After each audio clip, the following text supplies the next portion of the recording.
Muli po, magandang umaga sa inyong mga naririto sa atin sa pambansang Dambana, gayon din sa mga lagi nating kasama, nakikiisa via live streaming at ang mga kababayan nating nasa iba't ibang bansa. Gayon din sa mga nakikiisa sa atin sa pamamagitan ng ating opisyal na himpilan ng radyo, ang 95.9 Radyo Totoo dito sa Batangas at mga karatig lalawigan. Ano pong mga pag-aalinlangan ninyo pagdating sa inyong relasyon sa Diyos? Ano yung mga bagay na nagdudulot sa inyo ng duda, nagdudulot ng pangamba? Anong mga bagay yung minsan ay humahadlang upang kayo'y laging lumapit sa Diyos? Ito ba'y sakit? Ito ba'y pagkasobrang napakaraming problema? Ito ba'y pagkasunod-sunod ang pagsubok? At minsan ay sinasabi nating parang wala namang Diyos. Sabi ng mabuting balita, may kasalanang hindi napapatawad.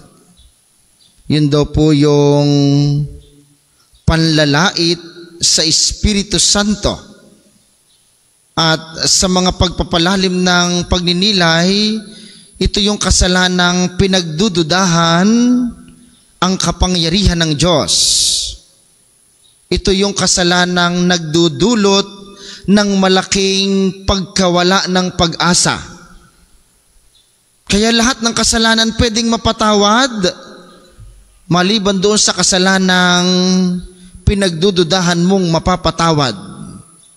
O sa isang direktang pagsasabi, anong kasalanan yung hindi mapapatawad? Yung ayaw mong ihingi ng tawad. Yung kapag ka iniisip mong, ay hindi na ako mapapatawad ng Diyos, ay sobrang kasalanan ko na, sobrang sama ko na, hindi na ako mahal ng Diyos. Yun.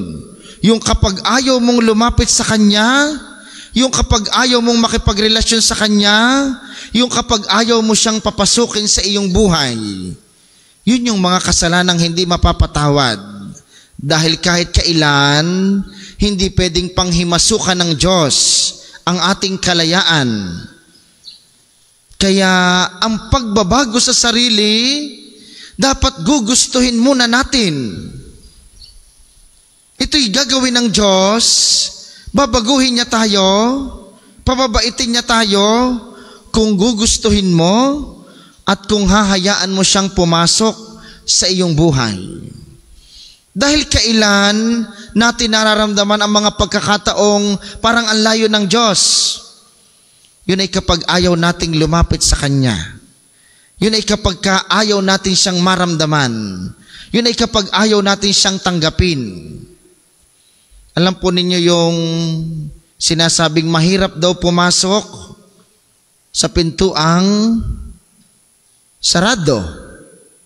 O mahirap lagyan ang isang lalagyang puno na.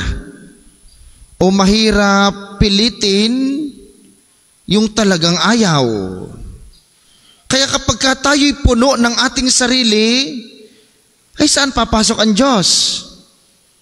Kapag puno ka ng iyong sariling plano, sariling kagustuhan, yung ayaw mong pakialman ka, ay saan papasok ang Diyos?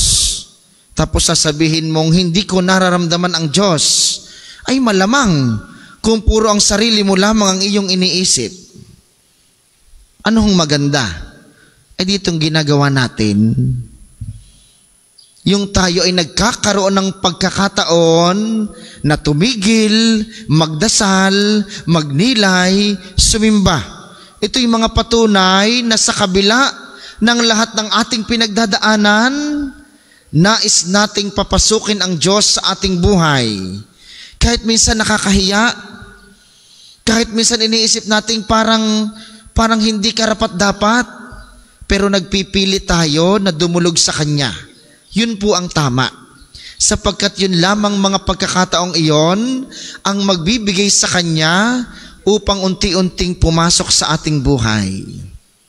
Kaya kahit puno ka ng problema, kahit marami kang pagsubok, kahit ikaw ay may sakit, kahit ikaw may pinagdadaanan, pumunta ka sa Diyos.